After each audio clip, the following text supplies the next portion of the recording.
Hey everyone, today we're going to be learning how to add shadows to previous files created in Adobe Illustrator.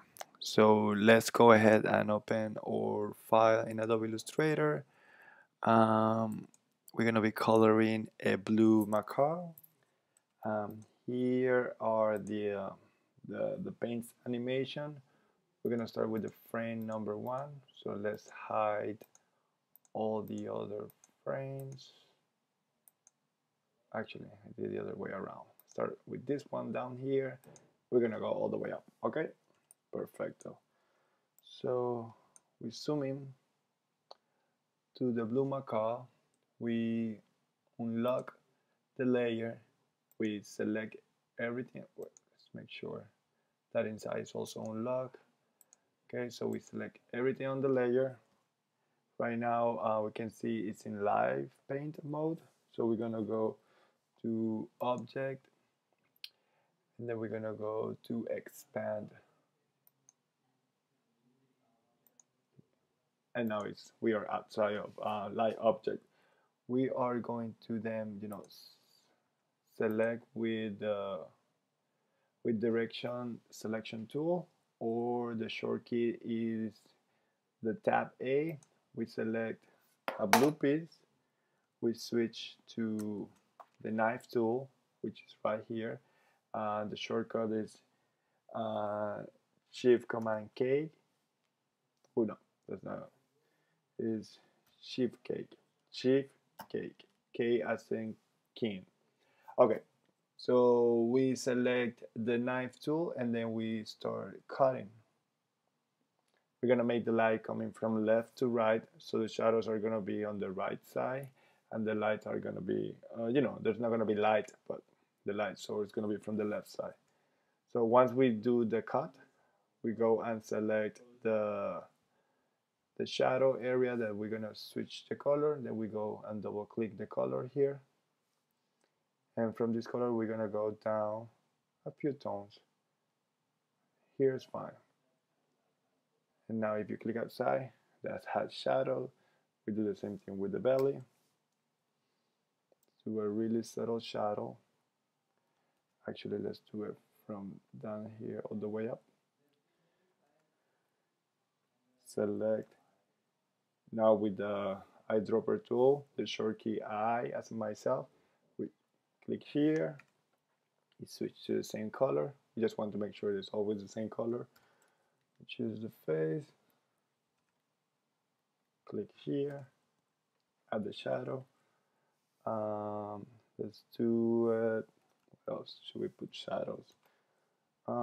Let's do it on the hand.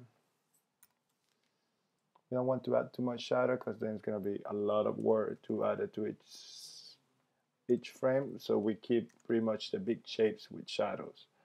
We can actually go to the peak as well and add a little. No, actually I want the shadow to be from here to here. Okay. You guys see that I changed my mind, so I click Command C, Zeta, so as in zebra. So you click there, and you can undo it and try it again. So we click the part that's going to be a shadow. We double click the color, and we go down a few tones. Boom! There you go. Beautiful. So now we switch. We keep moving on to the next file. I just got a text. Now, okay, so here, same thing. We make sure that all the layers are unlocked. Select everything on the layer and go to Edit, Object, Expand. Yes, expand everything. And now we can go with the A again. Select the piece and cut on the right side. It's good that we can, we need to make sure, we need to find out what is the color. We need to use the same color than the previous layer. So let's go and find out what is the color here.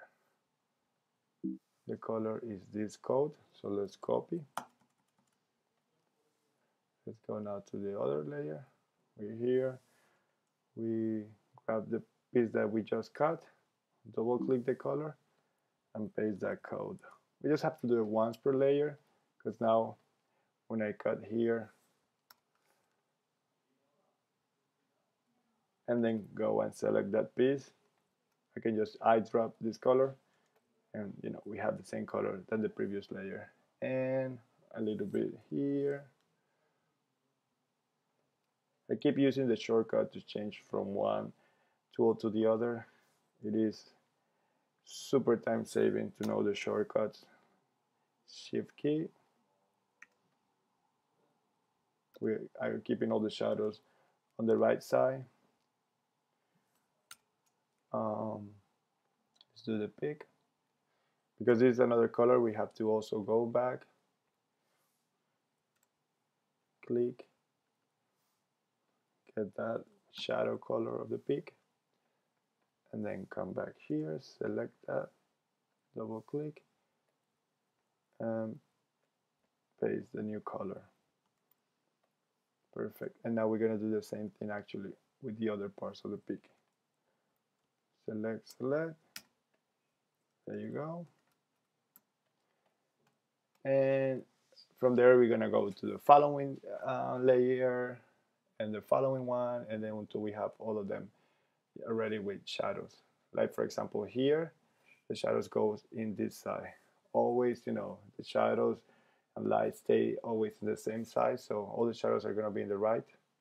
Doesn't matter, what's the right at the moment. If it's lighting the other way or is it backwards, the shadows are always going to be on the right side. That's all for today. I hope you guys have learned, are enjoying the tutorial, and have learned have seen how easy it is to add shadows to a previous graphic element that you have created on Illustrator. Have a good one.